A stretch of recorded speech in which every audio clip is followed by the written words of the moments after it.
The Lord be with you.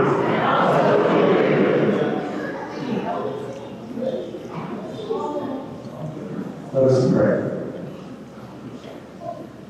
Almighty and gracious God, we offer our thanks and praise to you for this cathedral community of love gathered together by our prayers and labors, those whom you have sent to minister and to preach your word to all.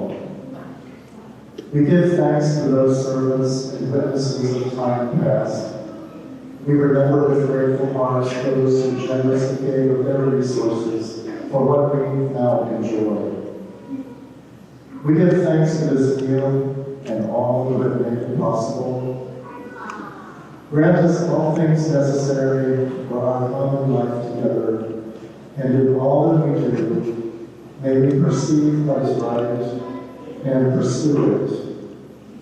Bring us to be of one heart and mind within your holy church, to your honor and glory now and forever. Through Jesus Christ, our Lord.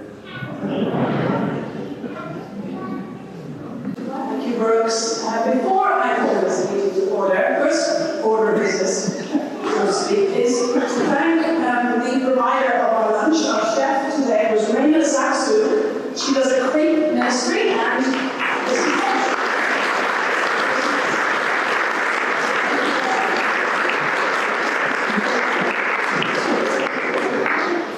second thing I'd like to do, which is also not on your agenda, as most of you are aware, when we arrived this morning, we discovered some rather hostile messages spray painted on our walls and doors. The bishop was informed immediately. They've been having their own unpleasantness at the diocesan offices, and she sent me a note to read to you.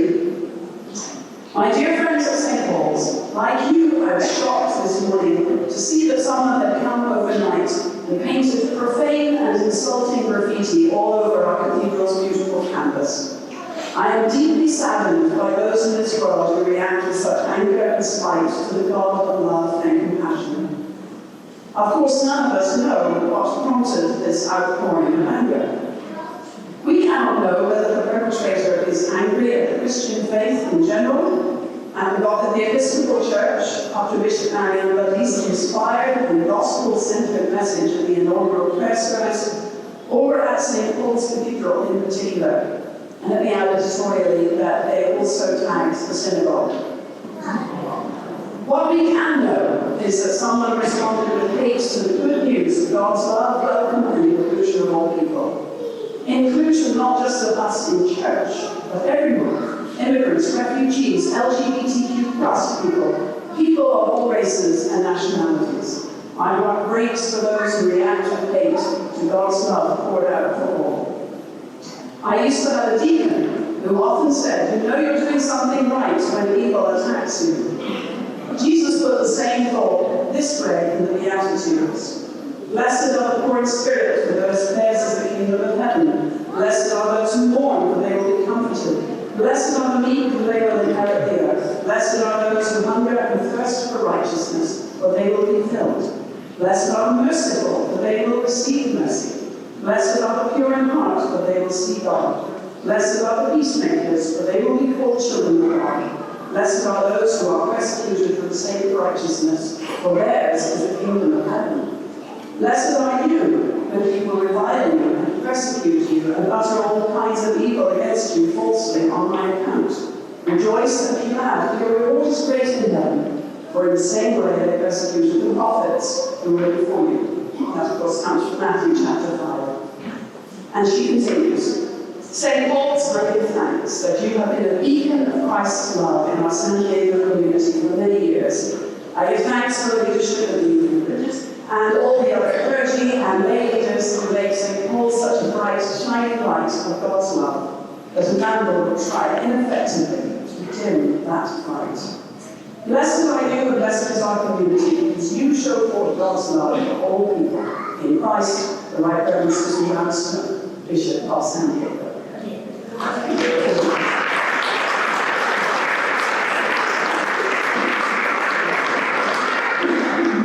And now we'll this annual meeting of the Cathedral Church of St. Paul to order. And we need to find out if we have a quorum of qualified members. We know that there are about 131 people in the room, but there are qualifications for voting. And so I'm going to ask our clerk, Reverend Michael Kilpatrick, who's back with us after many months.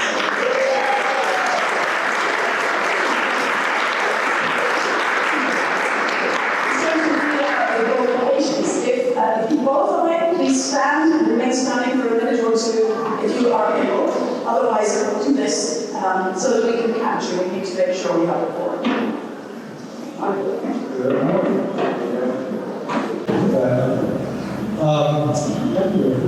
Good to see you. 10 5, electors and elections. What qualifies you to do this? The following shall be qualified electors. Any person of 16 or more years of age who is an attendant at worship and a regular contributor of record, and who for the previous 60 days shall have been registered in the congregation as a baptized person in the community is elected for the election. So if you think qualified, would you qualify?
Blair Shamel, and I see Roxanne Rockette. Thank you. Second name. All in favor, please say aye. Aye. Opposed? It's unanimous. Now we'll turn to the agenda, which I hope you found on your table, this is your place. Do I hear a motion to approve the agenda? Thank you, Phyllis. And the second was Justin. Anybody wants to make any amendments to the agenda? Seeing none, if you are in favor of the agenda as presented, please say aye. Aye. Any opposed? Thank you. And on to the minutes. We did post the minutes, I think over a week ago on the website. I don't think you were able to see them. Just so you know, obviously it's been a year since we took these minutes, but we did run them by chapter immediately after, well, within a month of the last annual meeting, so we had a preliminary qualification of them and revision. But that being said, do I hear a see a motion for the minutes? I see Mark Lester, thank you. And Alan. Any amendments you want to make to the minutes? Not seeing none. If you are voting in favour of approving the annual meeting minutes from last year, please say aye. Aye. Any opposed? Very nice and easy. Good. Now I'm going to invite our Chancellor, Mark Okihara, to. Are you looking puzzled? Well, I can do the voting procedure then. We're going to hand out ballots to all qualified members. And while our runners are handing them out, we probably need 3 or 4 people to hand them out. And make sure that our head table gets them as well.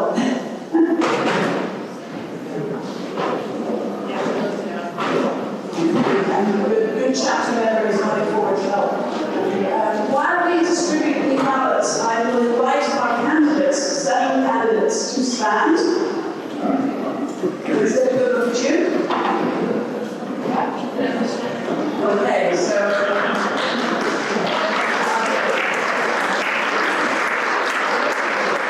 As you'll see, there are pictures on your ballot, and we are looking to elect 5 people this year. 4 of them for a 3-year term, and unlike what it says on the ballot, for this person who will be a 2-year unexpired term.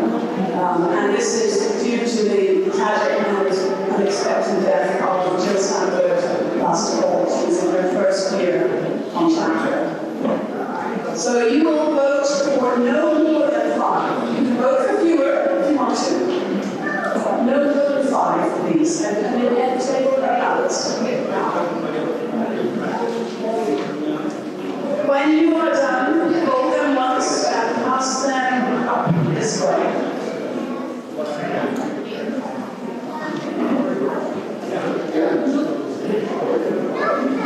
Oh, and let me talk about the back of the ballot. Sorry. You'll see that one side of the ballot says lay delegate election. We have 6 candidates for lay delegate to our Diocesan Convention, which takes place in November. I ask those 6 people to stand and be noticed. So Lisa, Blair, and yes. I don't see everybody. I think we can do the lay delegate election by acclamation if you are willing, because we have 6 candidates, 4 delegate spots, 2 alternate spots, and you'll see on the ballot that 2 people have volunteered to be the alternates. So would somebody like to make a motion that we approve the slate? I see Susan, thank you, Susan Robert, and I saw Paul Higgins, seconding. Now, anybody, do you have something to say? Are you second? Okay, second. So, anybody want to make a different suggestion, an amendment, a self-nomination for lay delegates? Nominations? I'm not seeing any. If you are willing to vote for this slate of lay delegates, not the chapter, just the lay delegates, please say aye. Aye. Anyone opposed? Okay, thank you. Congratulations to our lay delegates. So again, fill out the chapter side, no more than 5, and then vote it once and pass it around. Yes, check on please. A little flower or Kilroy school.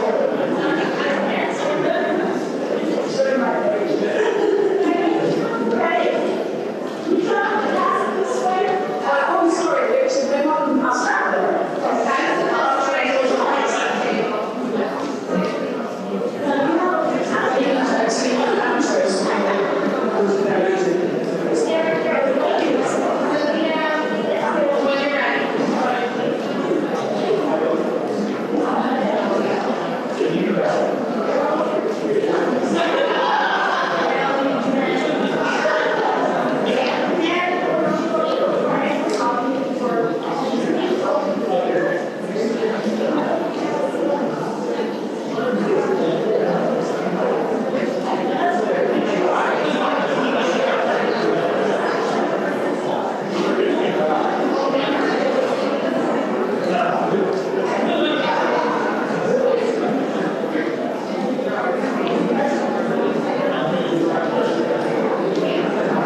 very successful due to very hard work from a number of people. Okay, we're getting close to that. The next item on the agenda is non-naked olive and hamburger. I'm going to share a few words with us about our LLC.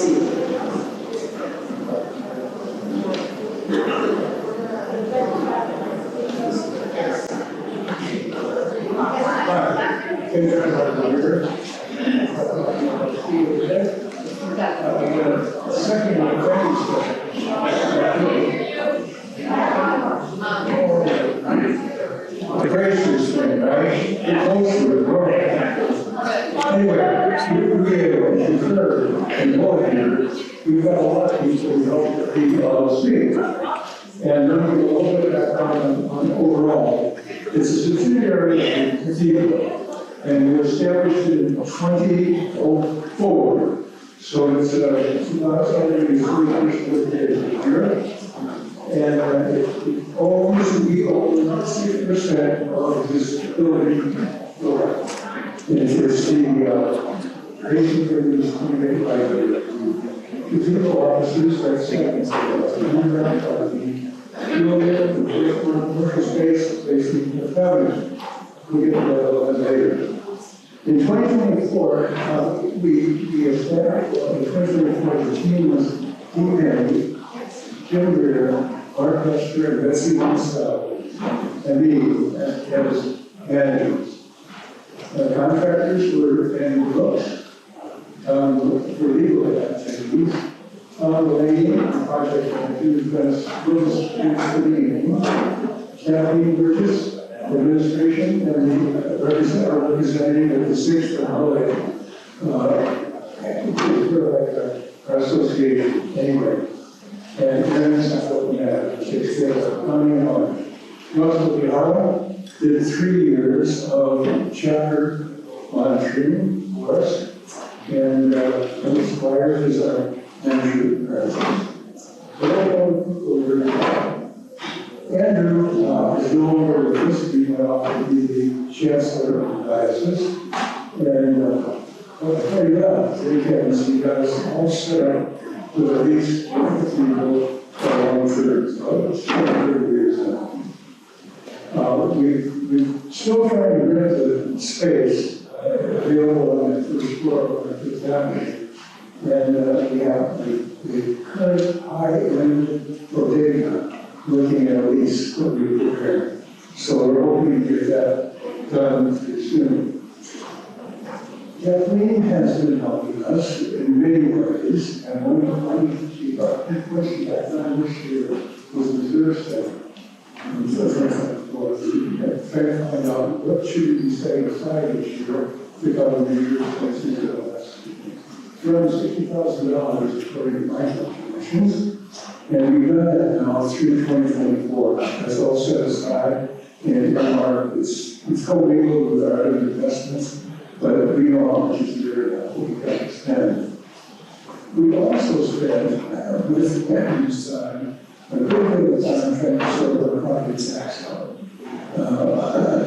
2 years, we spent 2 years now. I heard good things about 2 years, but never had a plan. In June, July this year, we should find out whether we've got the property tax people satisfactorily educated as to what our real situation is and what we really should be paying as property taxes. Well, we're paying what we ask right now for wage engineers, and we want that to happen. So we have a refund on that in July. So and our finances, we grew our investments from $6.2 to $6.7 million during last year. And that was just our investments. They don't include cash that fluctuates a lot. But we had to withdraw from our investments $300,000 to get Cathedral as our offering to that. So that we're doing pretty well. The only thing that we can complain about is not complaining about anyway, we talk about the rental but the thing was reserved, taken care of, getting a property tax resolved, and that's about it for last year. I'll take questions afterwards. I think we have 11 minutes in, so straight ahead. Thank you.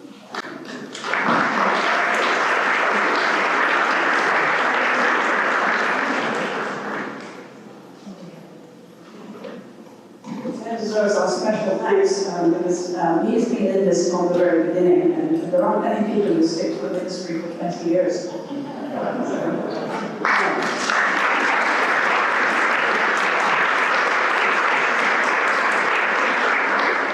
Right, now we turn to thinking about the future a little bit, and Blair Shamel, chapter member, took on chairing a committee to put together a strategic plan, which is getting close, and he's going to give you an update on where we are.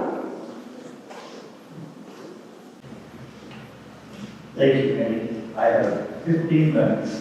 Oh, and I am starting now. A couple of things. Before I get started with that, I want to reiterate something that Penny said, Dean Penny, excuse me, at the service this morning. Next Saturday night, in this very room, we have Tommy and Sandra Sullivan coming to join us again. It was actually 2 years ago that they were here, because they'll come to the West Coast every 2 years. And please, come and join us. It will be a wonderful music event, evening of Irish music. If you have questions about it, please see me afterwards. So, can we start the presentation here? So, first slide. Do I have, no, no, we not have the whole presentation here. Oh, good. We'll talk to it. So, what did we do? About a year ago, as we were raising money for the new music program, the new music center here, do we have it? Should yeah, well, yeah, I have it, but I don't have it. But I sent it to Kathleen and Jen in order to get on the Excel. Anyway, fine, that's fine. I'll talk until then. Can I stop like that? A little over a year ago, we were starting to raise money for the music center. As I was going around with Russ to ask some people to give their donations, it became very apparent to me that there was a little bit of a disconnect between what we thought everybody would do and what we thought everybody wanted to do, and what some of the people that we were asking actually thought. And so I said, we kind of need a strategic plan. We need to go out and pull the congregation as to what it is that we need to be doing. So as most of you know, we did a survey, what was called a CAP survey, a congregational assessment tool that's been put together by an organization called Holy Cow Consulting that a lot of churches use. We had last done one back in 2017, and it enabled us to get feedback from the congregation. We got feedback from, if I remember correctly, about 150, 160 people. But one of the things that became apparent to us very quickly is only 7 of those responses came from people, from younger people, from people that were in the, let's say, less than 40-year-old group. And we talked a lot about that. Can you move one slide forward and see which version of this? Okay. At the very end, we'll have the listing of all the people that were involved with this. What? Do we have the next slide? Oh, there we go. These are the people, and you'll see from this, we had input from a lot of people, a lot of different contingencies. We tried to make sure that we had voices from all the different contingencies within St. Paul's. And everybody up here contributed greatly. It wasn't just the staff, although we had great participation from the staff. It wasn't just chapter, we had people from congregation, people from the choir, who represented those people to the group. They had the assignment to make sure that we're taking things into consideration for whatever contingency or constituency was. Next slide. Okay, go ahead. Yes, by the way, thanks to Kathleen for putting together the slides here. Kathleen did an amazing job. We're going to come back to this issue. This staff, this cathedral, works overtime. They work at this level because I can't tell you how many times I've reached out to Penny or to Kathleen or to whoever, and they say, we'll get to you as soon as we can get to this long list of other things that they can do. So keep that in mind as we start talking about what it is that this church wants to be in the future. We've got to take people and take money to do all those things. So we conducted the CAT survey. We held a direct session and focus groups especially with younger people. And that was done with the assistance of Angel Ibarra and Kate Ewell. They asked their contingency, which are some of the younger people and younger families within the organization, to give us feedback. And we got beautiful. Let's not. Would you agree? It was good. It was all great. And to tell you how seriously I took this, as many of you know, I've got a son in England who is also a clergy. And he and his wife have little kids, and they are facing the same issues over there. I sent questions to them. They sent me back answers, which were pretty well the same things we were hearing from Angel and Kate. So these are universal issues that churches are dealing with. And the biggest issue that we're dealing with is, if you look around the room, there's a lot of gray hair, or bald hair. And the thing is, if we don't pay attention to the younger contingent here, we will not replace ourselves. And so we need to think about generational replacement. Yes, every church wants younger people, because I don't know about you, but I'm an older guy, and I love having younger people around me. It's much more important than that. If we don't find ways to attract younger people to St. Paul's Cathedral, there will be nobody here to replace us. And in 20 years, we will not have that. So that was a major thing that we recognized from what we heard from everybody. We met every week when we could. All of this group, we met on Zoom, and we had great meetings. Next slide. Okay, we concentrated on our values. Our values have been identified in one of the previous iterations of this, of community, which is family. Abundance, which includes vitality, joy, artistic expression. Service, peace and justice. Love, welcome, diversity, and faith, spirituality, being Christ-centered. From the surveys, three primary things became very obvious to us. One is, as we talked about in this next slide. There we go, thank you. Sue back there, tell me when to change slides, because I can't see what I'm doing. Is attracting the young members, and what do we need to do for that? Secondly, that we heard a lot about, we are really good at doing what we're doing here right now. Welcoming each other, going to talk to each other, sitting with our friends, and things like that. What we're not as good at is welcoming newcomers. We're not good, even though Lucinda and her team do a great job of greeting people as they come in and open the doors. What is our process for follow-up? How do we make sure that we incorporate them into the body of St. Paul? My son Andy said one thing that I'm sure Penny knows, but I had not heard before, and that is that newcomers will come back if they've made 7 friends. If they've made a connection with 7 people, then they'll start to feel part of the organization. We need to incorporate this and make this type of radical hospitality part of who we are. And then third, and this is related to everything, we need to come up with creative new ways to raise money, more money for this organization. We have a very great budget of about $2 million, if I remember correctly, the overall budget.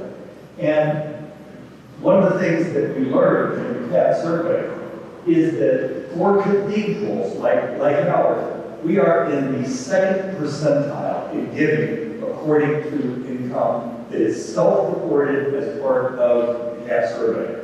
Not comparing it to what we have on our records, but self-reported in the CAT survey. We are really low. So I ask each one of you to please look in your heart and see how you can provide more, either financial or time. Time is also important because, as I said, the staff is up to here. They need more volunteer time. Next one. We came up with 9 goals. First goal, number 1, be a cathedral for the city. And the value that we're looking at here is service. And ministry is evangelism, hospitality, community engagement. If you'll see each one of these slides, talk about things that we're doing now. This is by no means all, what everything considered. We have lists of all these things that we're doing. But just to make it a summary, we have partnerships, we rent out the facility, we have community engagement, Dean Penny speaks, Kevin Richard speaks. We try to be very visible in the community, but we need to do a better job in social justice. We need to be out there. We need to constantly be, if we are the ones that are being targeted, that means we're doing something right, in my mind. And I hope everybody agrees with that. And so we need to continue doing what's right in the community. Next slide. Attract families and those born after 1960 to plan for generational transition. This is love. This is, to me, is pure and simply love. We need to think about is what we have to offer at St. Paul. What is it that we have to offer? And is what we are offering going to be attractive to the younger population? Do we find those that are attracted to what we have? Do we change anything about what we have? Do we say we're going to be a church for people that are 50 and above and hope that they will come? We will continue talking about it. This is by no means a finished document. It will never be a finished document. It's going to constantly be a living document that we will continue looking at. So we're going to be continuing to look at what can we do to attract more younger people. Next slide. Goal number 3. Provide cultural offerings to draw people to God both traditionally and with fresh expressions of faith. And we need to look at that, things that are not just, as they say in England, high on the candle services. We have about as high on the candle service as we could have without also having saints. Why don't we have saints? Oh, okay. I mean, even St. Timothy, where my wife goes, she's a saint. But you get the idea. We have a very high service. We have gorgeous choirs. We have some of the best singers in the world, not just in the city, but anywhere.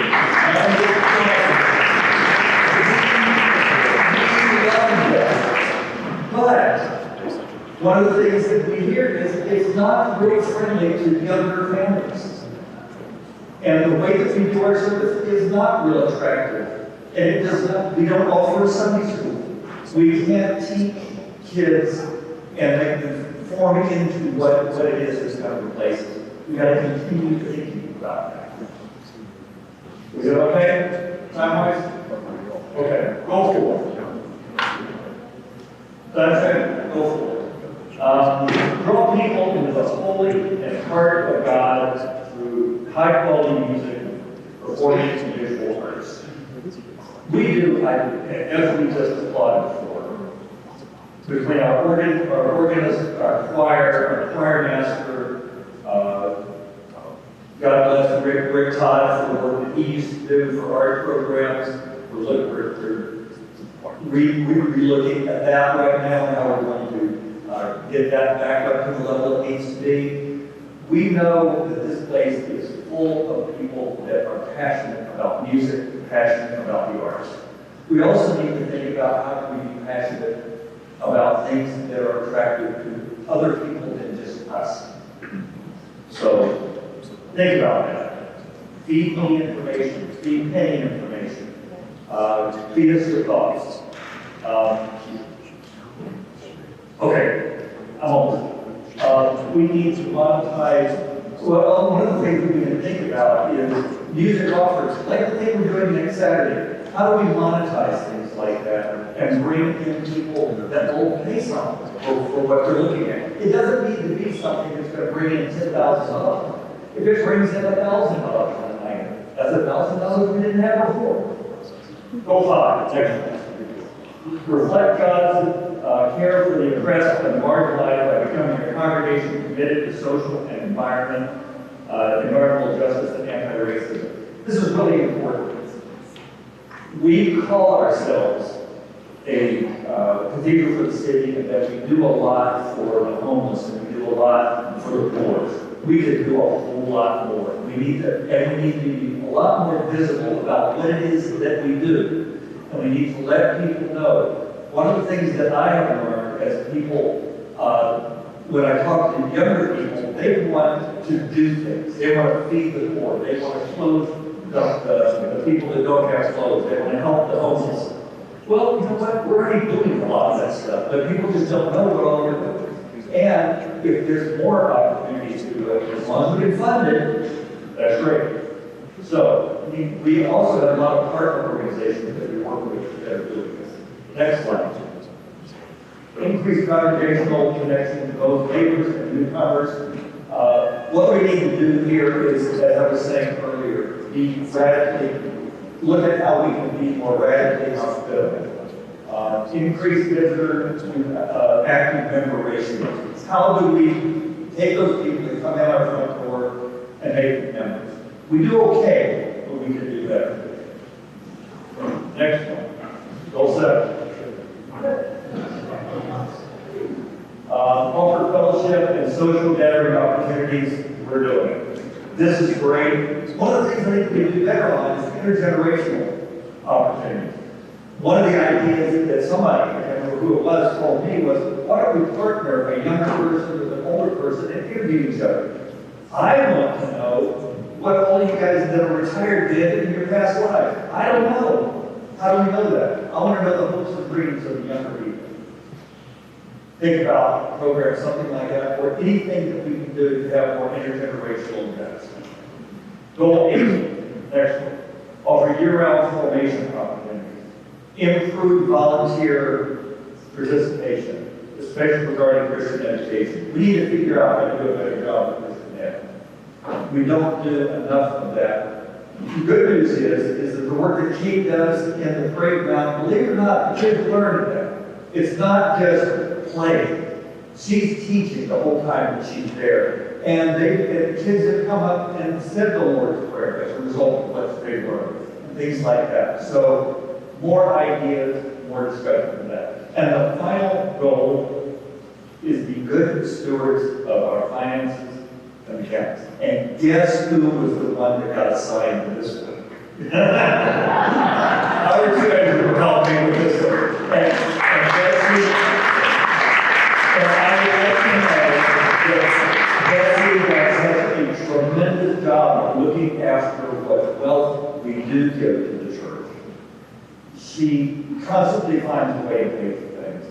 And she is a visionary, and what we want to get to is a balanced budget that we don't have to borrow from the big funds for.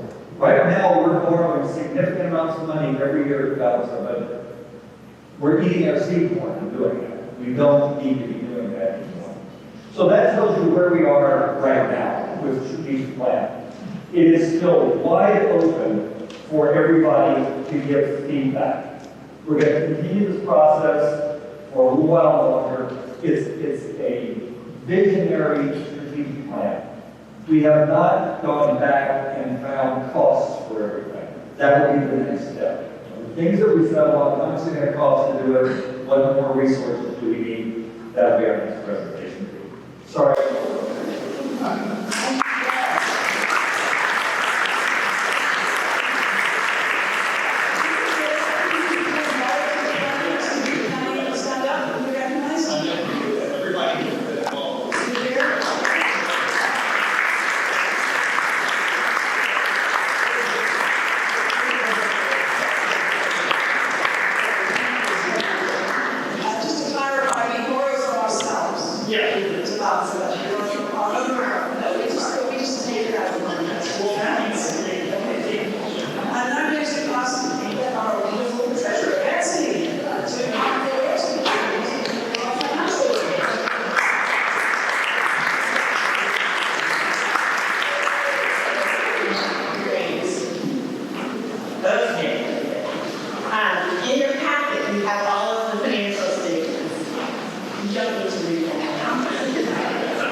We also budgeted for higher expenses for utilities and things like insurance and contracted services based on our actual results from 2024.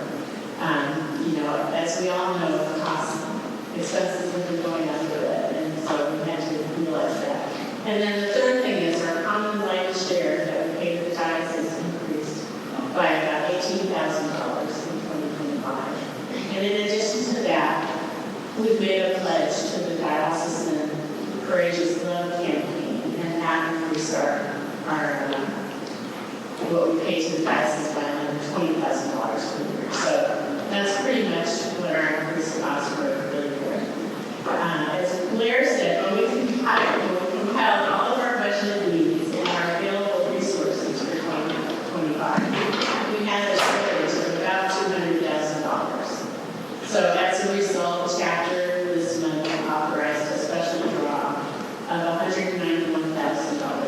from the cathedral fund, which they can do. It's not actually down at Fund 6, chapter set aside for the future.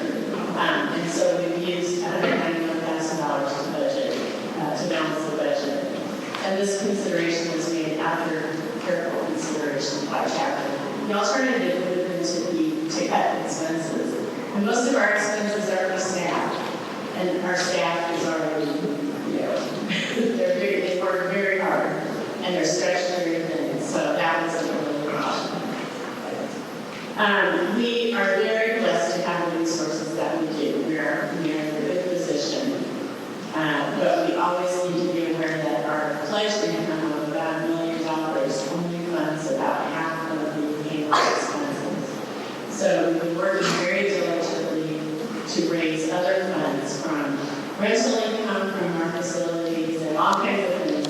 We made a little interest income this year, all kinds of things to increase our funding to support all the musical ministries of the church. Okay, we can go to the next slide, please. All right. This slide is special funds, and these are, and I know it's really small to me, but these are funds that have been given by people and set aside for specific reasons outside of the operating fund. And I guess a couple of those favorite funds are the cathedral music and showers of blessing. Those things are funded outside of our operating budget.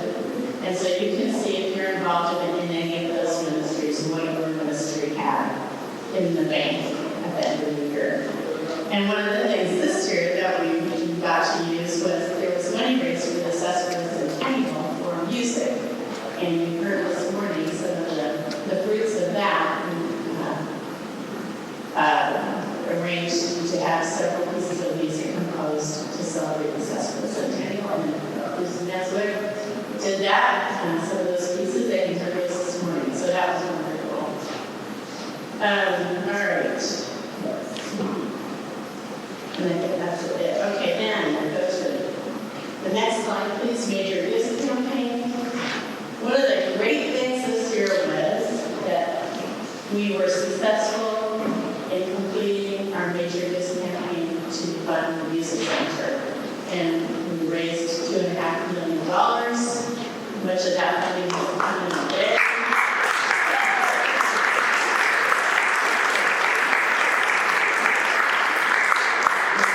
That was due to a lot of hard work on the part of Penny and Richard and the campaign committee and a number of people. And so we're very grateful for everyone that participated in that and helped to reach that goal. So this slide gives you a summary of all the activity in our fund that has happened through the end of 2024. The funding is coming in. I know some of the construction is about to, they're working on permits and things now. Okay, yeah. Penny will say more on that, but that is in the works, so that's very exciting. Yeah, next slide, please. All right. Now we'll switch gears and talk about the endowment funds that we have, also called enduring gifts funds. We had a very good year with our enduring gifts. These are long-term investments that the cathedral has, and they play a really important role in funding our ministries every year. Since 2015, we've been able to grow the value of our funds from about $3 million to almost $7 million. So that's been great. And those funds throw off about $300,000 a year to support cathedral ministries on an annual basis, which is about 15% of our annual budget. Those funds exist because people have left the cathedral requests in their wills and estate planning and other gifts. And so we are so lucky to be here and enjoy our facilities and everything that we have because people have provided for the cathedral over the years. It was a great year for the funds. We've had double-digit investment returns for 2 years in a row now, so our funds returned over 10% this year. I don't expect that to keep happening, but we'll see. It was a very nice year, and so our funds were up over $500,000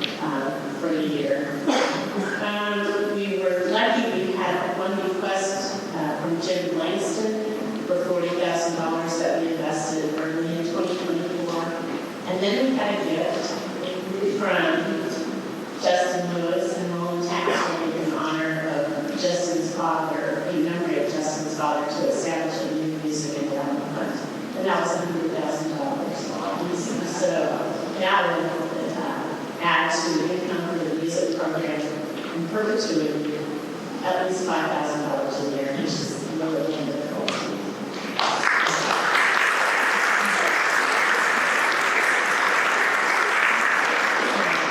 We are really grateful to everyone who has provided money over the years, and they enable us to do much more than our pledges alone can do.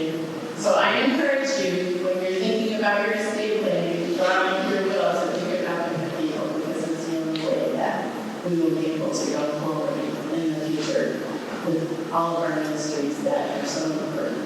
Thank you.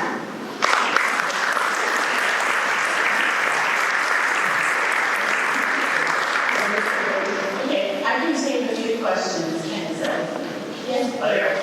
Can you explain how the money in the practice of music works, what it's used for, etc.? Blair says, can you explain how the maintenance of music works?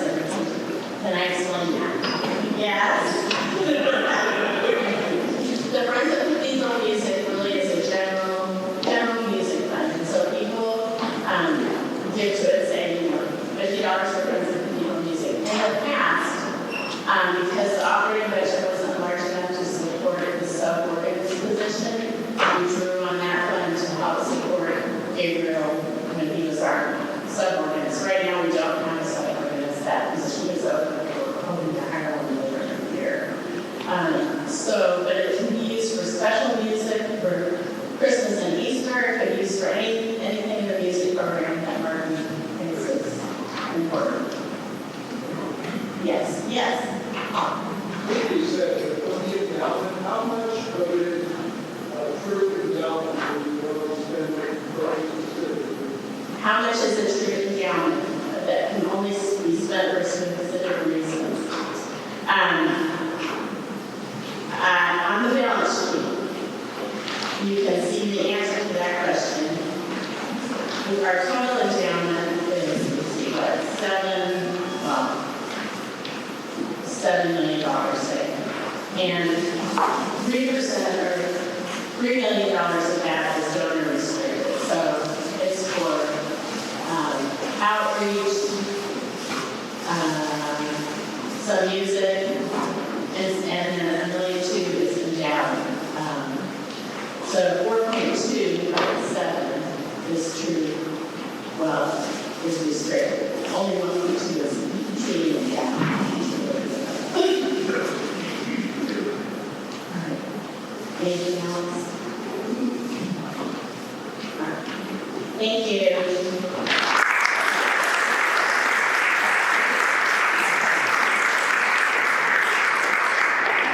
Incredibly lucky to have Betsy on still as our treasurer.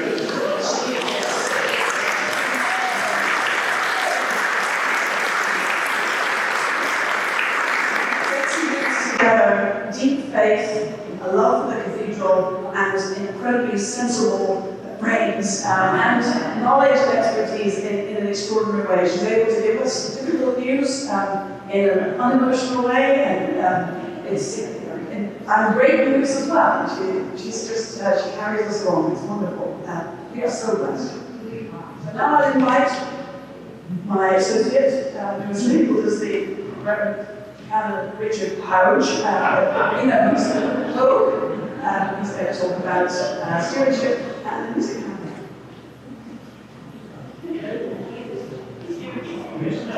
Your giving is huge.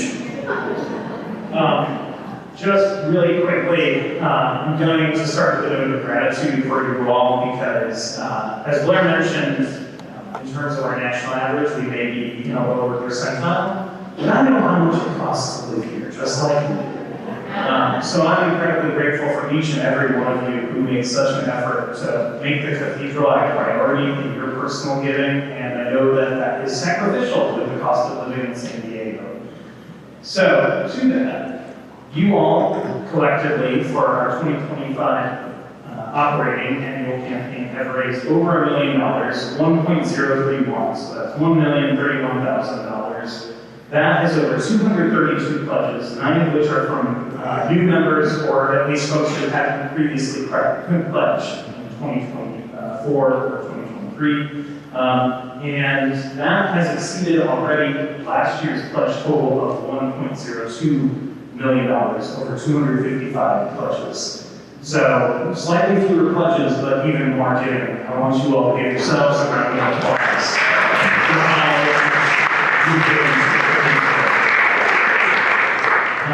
It's no small task to raise those funds, and I know it's no small task to write the check that you pledge later, so thank you for doing that. I also want to thank our stewardship chairs, our stewardship members of the chair issue in a second here. But if Demetrius Gregg, Kimberly Fernandez, Sue Kelly, Justin Lewis, and Wanda Parada would stand, please. These are your stewardship teams.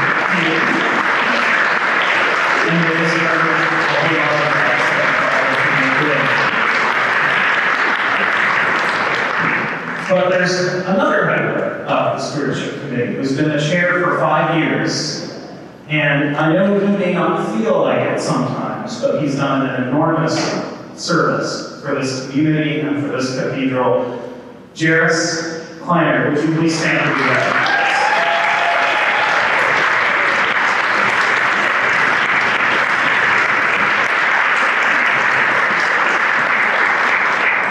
Jairus is stepping down as of today, but in your tireless efforts, Jairus have led to so much just beauty and wonder here at the cathedral, both in terms of just the day-to-day life and making sure we can pay for things, but also in your sacrificial leadership and the way you've comported yourself this entire time. So we are eternally grateful for all you've done.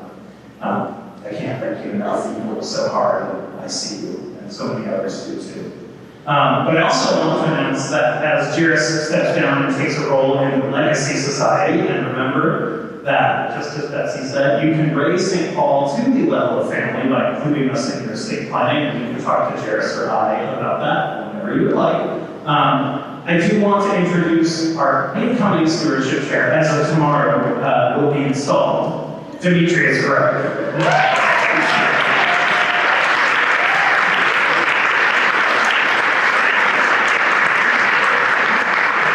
Demetrius has been a stewardship officer, a development officer, kind of the same thing except for the Baltimore Symphony as well as St. Bart's Pathway. So he is very well aware of our polity and what motivates people to give to a congregation, and I look forward to working with you, sir. Thank you for accepting that.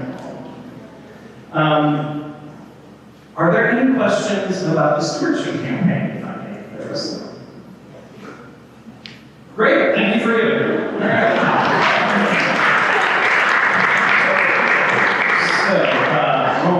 So the Music Center campaign is what I'll move into next. As Betsy mentioned, $2.5 million for the Music Center campaign. The largest fundraising effort in St. Paul's history, and you all made that happen. So again, I ask you to congratulate yourselves on your generosity and for seeing a bright future for our music center here at St. Paul's. So we're actually sitting at just over 102% of our stated goal, which is a resounding success, no matter how you cut it, and that is over about 202 pledges. And I do want to add, as a personal note, that our anchor giver, who shall remain nameless per their request, wanted to see the cathedral community step up and made it clear to me that that was a desire. And you all knocked it out of the park, and so this week that individual signed an additional statement of intent for $250,000 in response to your generosity and your request.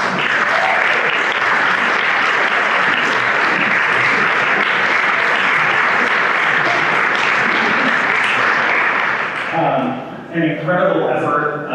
It seems like that was, it was in the job interview, I believe, for the role of, as your associate, that we talked about this. It's like, oh my gosh, 3 years ago, here we are. So I hope that I have no doubt. She'll find other things for me to do, which I'm probably haven't heard. So I want to honor those who worked tirelessly alongside with me to make sure that this was a success.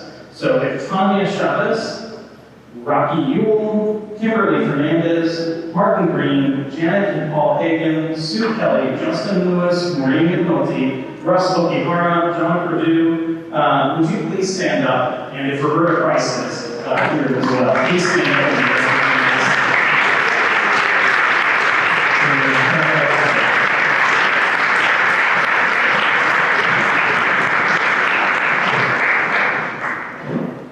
Due to family events in my life, I was not able to celebrate this piece earlier than today, but I want to offer special recognition to Rocky and Russ as the co-chairs of the Major Gifts campaign for the Music Center. Our consultants from Netzel Grigsby Associates who worked with us so well, and I can't say enough good about it. We're so enthralled with what Russ and Rocky were able to do here at the cathedral that they put them up for awards for Volunteers of the Year with the North County Philanthropy Society, and they won.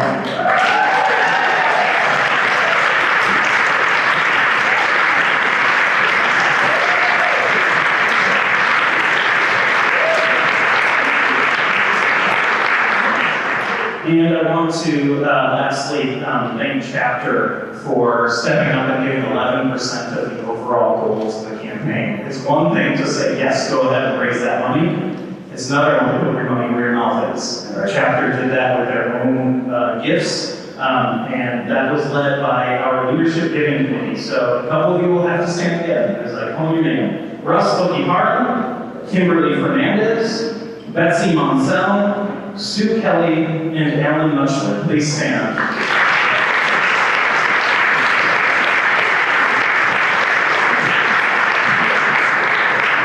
They sure know how to motivate folks to give, so thank you.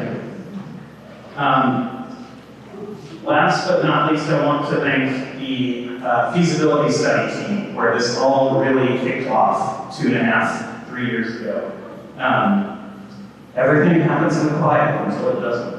And the people who led that effort were Tanya Chavez, Connie Jadman, Darian De Lorenzo, Rocky Ewell, Pat Craver, Justin Lewis, Maureen McNulty, Russ Okihara, John Pellioni, and Reverend Thomas Wilson, who was our chaplain for the group. So thank you all for that.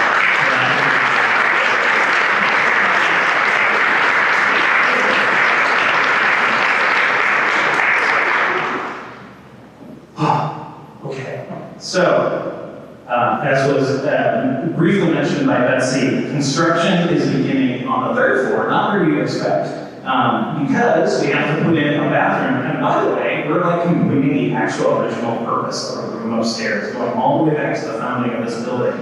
The 3rd floor has a closet that was meant to be a restroom, but never got done. The first thing we're getting done is the 3rd floor bathroom, so that Voices of Our City Choir can move out of the soon-to-be music center and have new administrative spaces. Construction began later last week, or at least the initial phases of it. And once that is completed, Voices of Our City will move their administrative operations up into the 3rd floor of the breezeway, and then we can begin the process of getting all of the city pieces in place. God bless the city of San Diego. I have no idea what to tell you on timeline for that. Penny has good news on that. I'll let her get to that moment. But once again, from the bottom of my heart, thank you so much for all of you've accomplished St. Paul's. This has been an incredible run with both the Major Gifts campaign and our stewardship. It's amazing what we do, and thank you for doing it.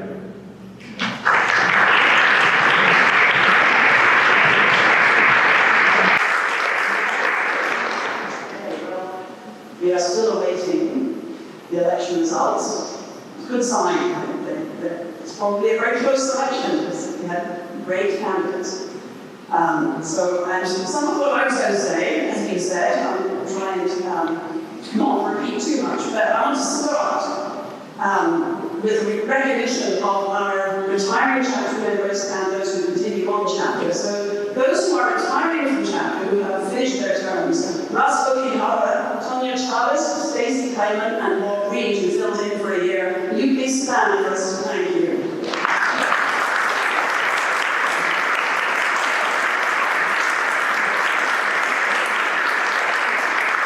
And I invite the rest of the chapter, the continuing chapter members, to stand and join you so that we can see all of our leadership in one place.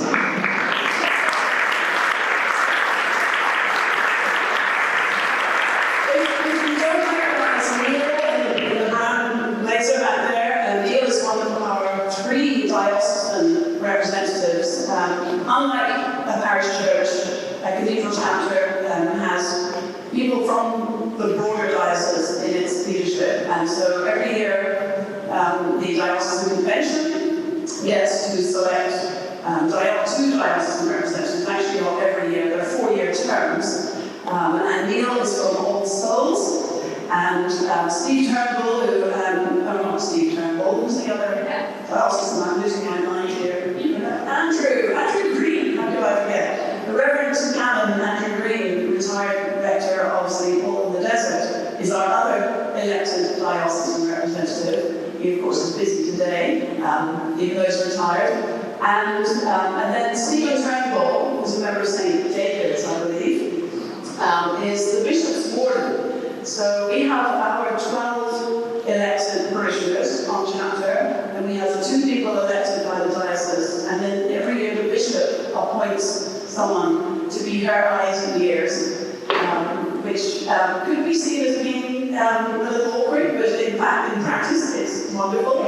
Stephen has been involved in diocesan ministry all over the diocese and has a great deal of experience and brings that to our benefit at chapter meetings. So I'm very pleased that we have members of the broader diocese reminding us from time to time that we're not just a parish church, we are the cathedral for the entire city. And I want to give a special thank you to our wardens of this past year. Kimberly Fernandez was the Dean's Warden, and Susan Kelly was People's Warden. They are my vice presidents of the corporation. They help to lead. We meet every month to talk about personnel issues or what's going on. I trust them implicitly. It's a great blessing to have strong wardens. So thank you, Kimberly and Sue.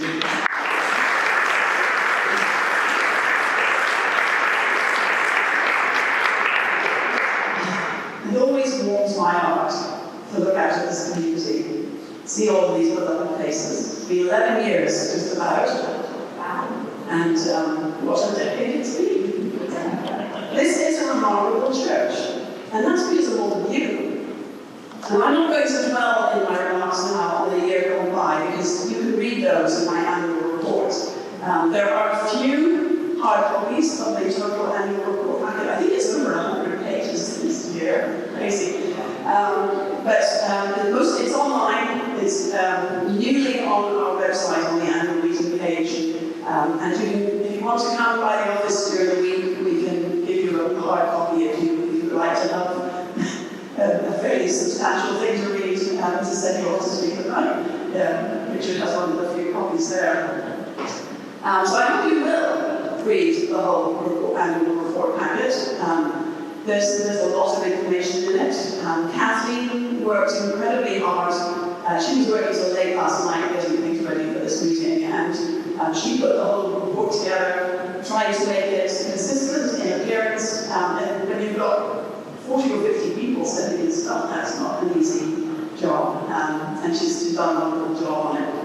So, speaking of staff, I wish Kathleen were in the room, but she's helping to count ballots. We do have a tremendous staff team, and they all work extremely hard on your behalf to empower and support your ministry. Note, it's your ministry, they empower it, they don't do the ministry for you, and we all do it together. So I want to invite our staff members, including any staff singers who are present, to stand and be thanked. And I see Martin and Paul are there, and yes.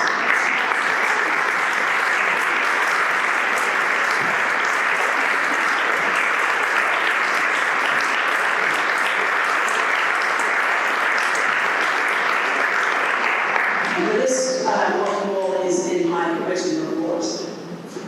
But we have too many devoted, unpaid lay and clergy leaders for this. If I start naming names, I'm going to possibly leave someone out, so I'm not going there.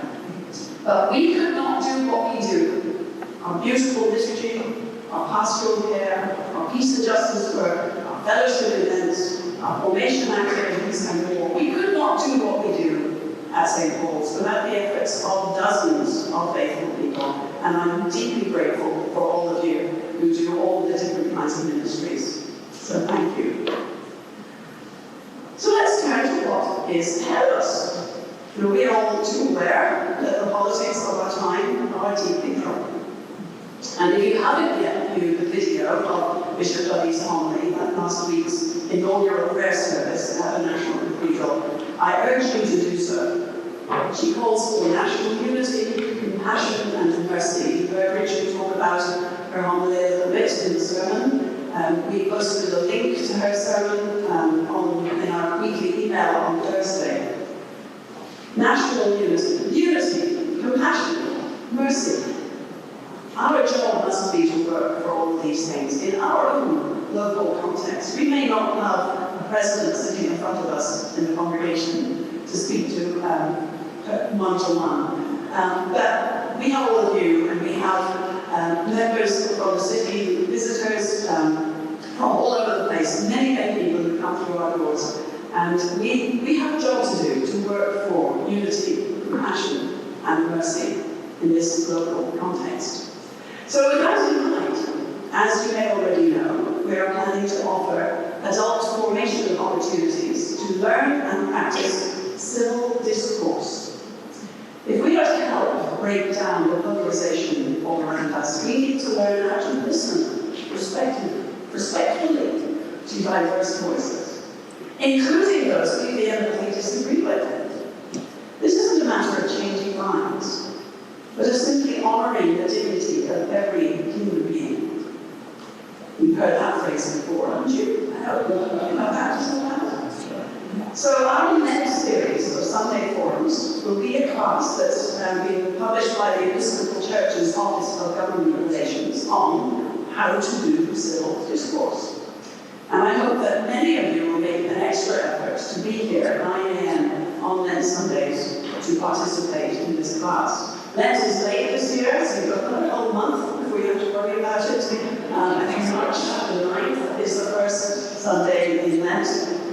So make your plans now and come and join us for those 5 Sundays in Lent. We will follow up that class with an opportunity to practice what we have learned. A series of forums in the latter part of the year, featuring speakers on the big social issues of our time. We will hear diverse perspectives. So I'm actively seeking names of speakers who would be willing to participate in panel discussions, especially those who can speak thoughtfully to the more conservative sides of the issues. Living in my own little progressive bubble, I don't know too many conservatives, but I'm sure some of you do, perhaps in your work. And if you think of someone in the local context who is a thoughtful conservative, articulate person, a person of faith, ideally, who might speak to environment, migration, reproductive justice, economics, health care, any of those big issues, please let me know so that I can approach them and invite them to participate. We promise not to lynch them. We want to listen. We want to listen. We want to open our ears and our hearts to all the voices. As I said, it's not about changing anybody's mind. It's just about learning how to live in a diverse community.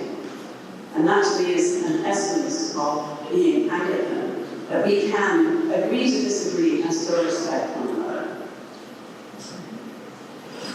On a less formal note than the classes, we are focusing on strengthening our own congregational community.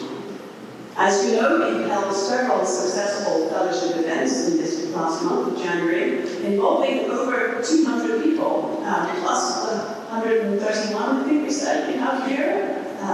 So that's a lot of people that have come together, seeking fellowship and seeking deeper relationship with one another. And I want to keep that momentum going. So if you are interested in hosting a gathering either here or at your home, for any size of a group, please let me know and let's see what we can put together. This effort to help everyone in our community develop meaningful relationships is part of the strategic plan that we're developing, as you heard, under Blair's leadership. It was one of the priorities that came up in the CAT-SCAN, as we call it, the congregational survey, the opportunity to develop more meaningful relationships among one another. We know that churches all over the country are struggling to to maintain membership and to stay financially afloat. And as you heard from Betsy, we are very blessed to have significant financial reserves and a very generous body of pledging members.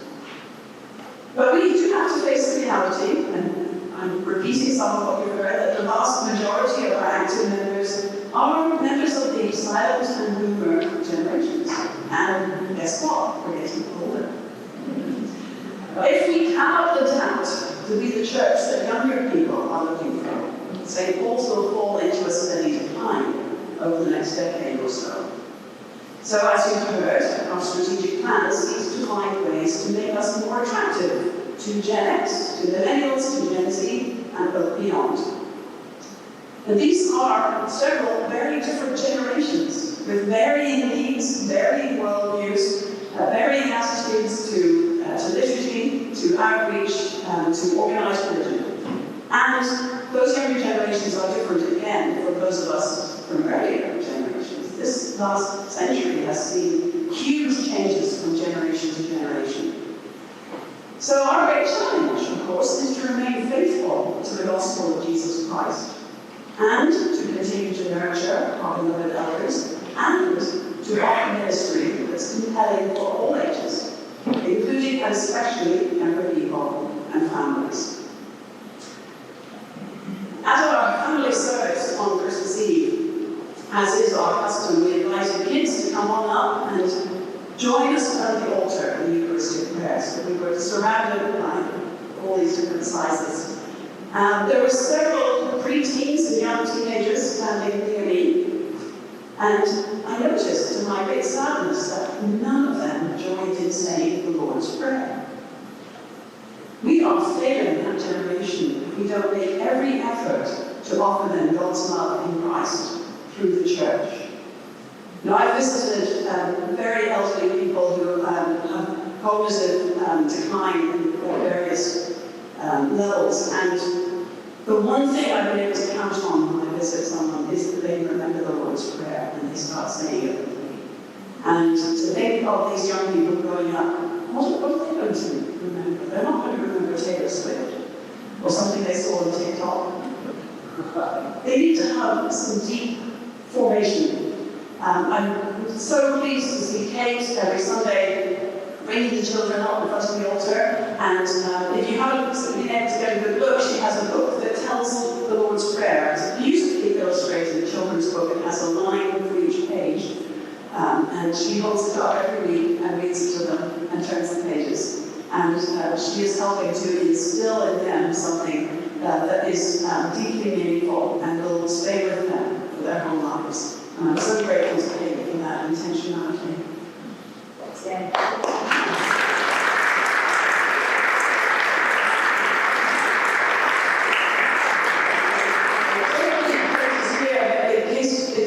Just so that you know, she has two young children. One of them has special medical needs. She is stretched to the max, so she has to rush home after church and take care of them. She also has her father living with her, and she takes care of him. So Kate works really hard.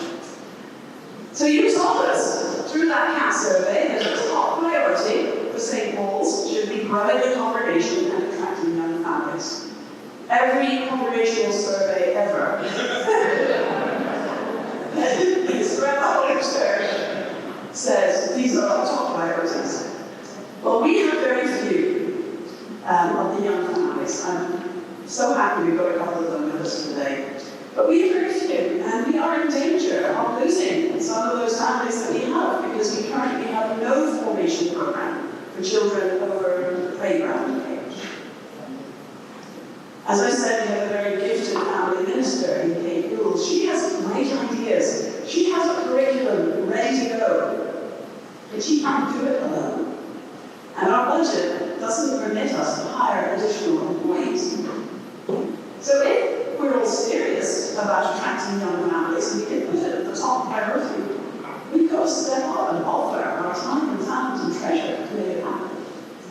So I invite you, and especially if you checked young families as a priority in the survey, I invite you to offer your services as a volunteer in our formation ministry. Prove to me and to Kate that this really is a priority for you. The future of the church may depend on your willingness. We are in the process of brainstorming how we might reform a Sunday school class in a way that works for the families, whether it's going to be every week or twice a month, or during the service, before the service, after the service. But we've got to have 2 adults in the room at all times.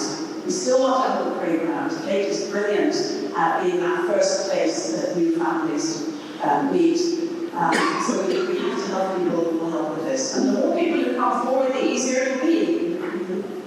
Share out the work. So please prayerfully consider putting that priority to work. I'm very grateful to those younger members of the parish who have already stepped forward and who participate in committees and are taking leadership roles. I've seen more and more of that. Yesterday's Lisa Churchill, there was a big group of younger people. We were a great group photo. I hope that more people will follow the leads of those who have already stepped forward. Because if change is needed, and Blair spoke to this as he was talking about the survey and the plan, if change is needed, it's going to come gradually. We're not going to have a revolution overnight. But it will come gradually as our younger generations get involved in ministries, and then they take the lead in those ministries, and then they become the dominant demographic in our leadership, and things will change. But the first step is to get involved. You heard from Richard about the very successful campaign to fund the construction of our music centre. And now that we've secured the funds, or the recent pledges, our attention turns to the actual construction, as Richard referred. If you have ever experienced a construction project, it would be guess what? You know that they almost invariably run over time and over budget. So we had prepared a budget in early 2023, I think, for the music centre, and by late 2024, that budget that our architects had prepared was clearly out of date. You all know that everything, prices have gone up. So we sat down with our architects and we went through it line by line, and we made some changes that trimmed back some of the details to bring the total back into line with the campaign that we had conducted. And since then, the plans have been going through the internal permitting process with the city, but the latest word from the architects is we hope to have the final versions of the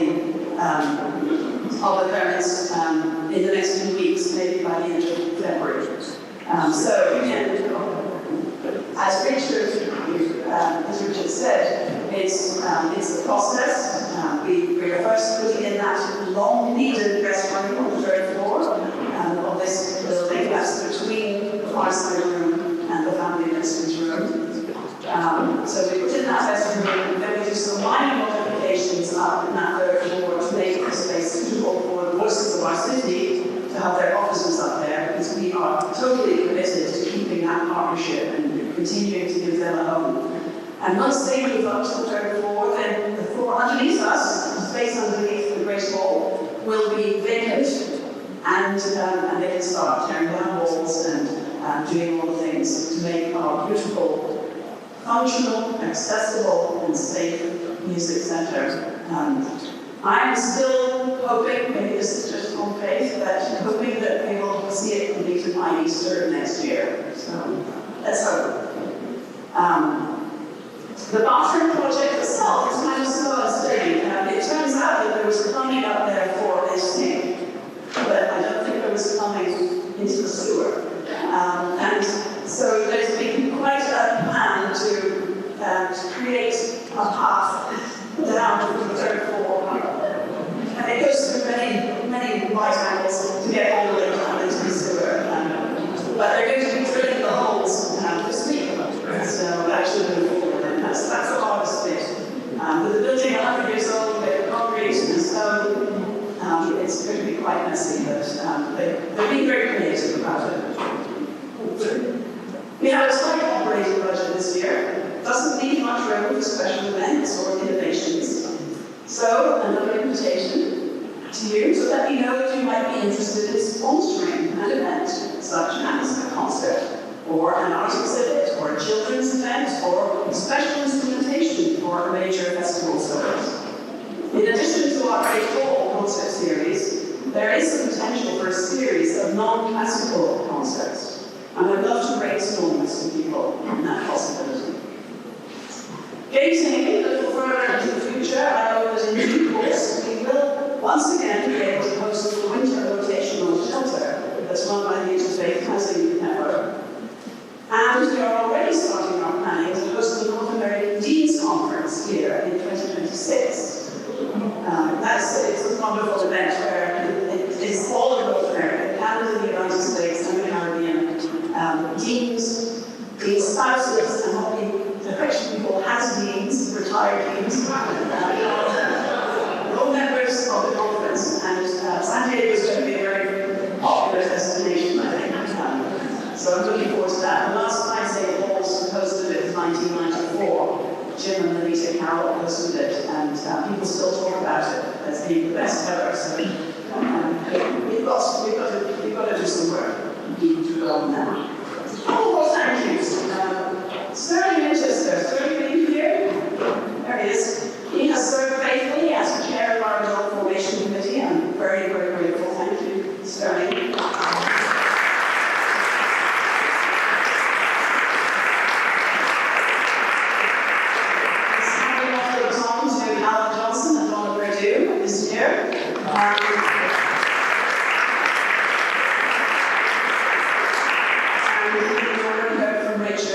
About Jairus, a fantastic job in stewardship, and Demetrius picking up that baton. It's just when we don't have a gap, it's wonderful. We can pass from one to the other. And someone in a class of her own is retiring after decades of leadership.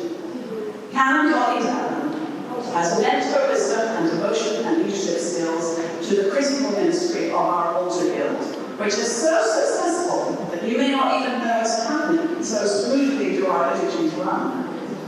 So we're working on the challenge of finding new leaders to do what Connie has done. It's going to take a village. Connie, your cathedral family is eternally grateful to you. Please stand.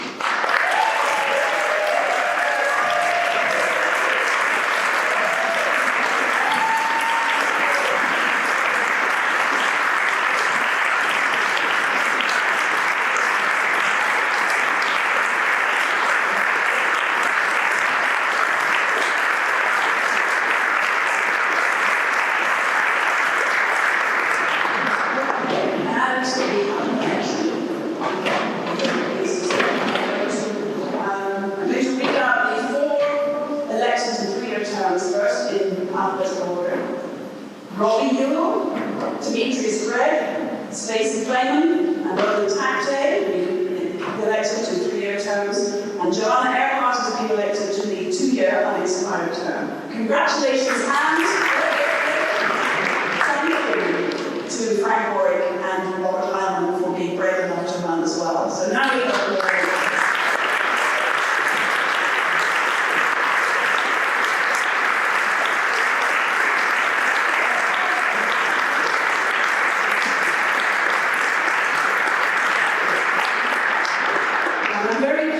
announce that Kimberly Fernandez has accepted my invitation to serve a second year as Dean's Warden.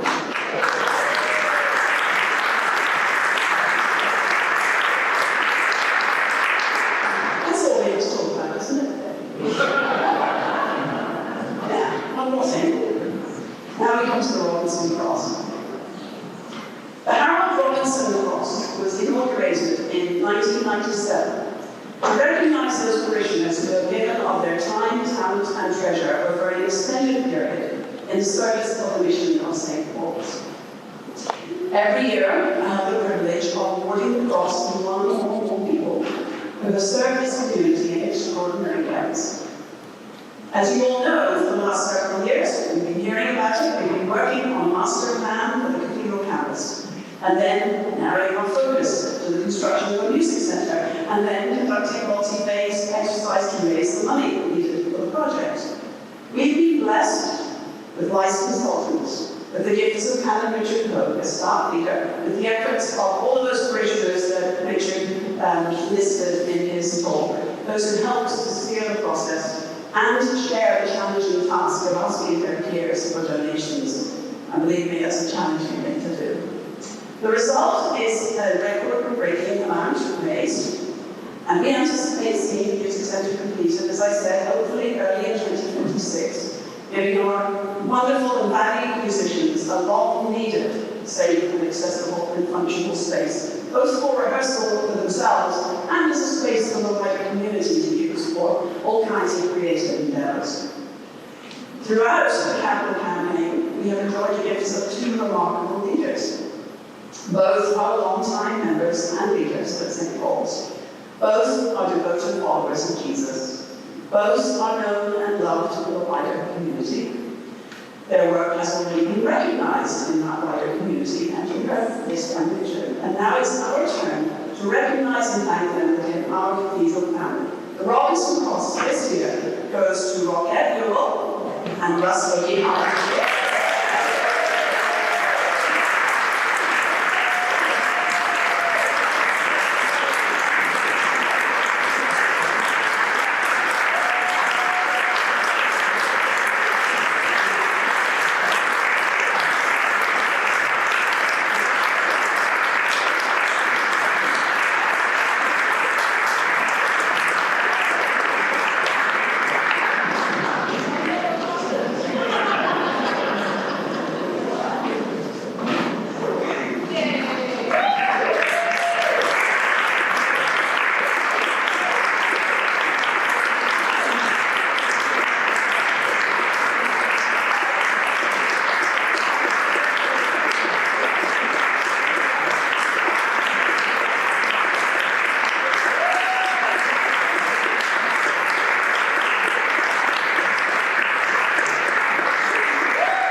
Glory to God, whose power working in us can do infinitely more than we can ask or imagine.